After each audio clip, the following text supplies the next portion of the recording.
తీయదనం తెలుగు జాతి గొప్పతనం తెలుసుకున్న వాళ్ళకి తెలుగే ఒక మూలధనం తల్లి తండ్రి నేర్పినట్టి మాతృభాషరా తెలుగు మరచిపోతే వాళ్ళని నువ్వు మరచినట్టురా ఇది మరువబోకురా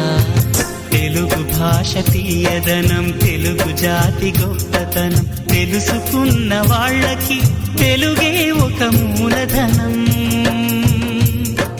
తల్లి తండ్రి నేర్పినట్టి మాతృభాషరా తెలుగు మరచిపోతే వాళ్ళని నువ్వు మరచినట్టురా ఇది మరువబోకురా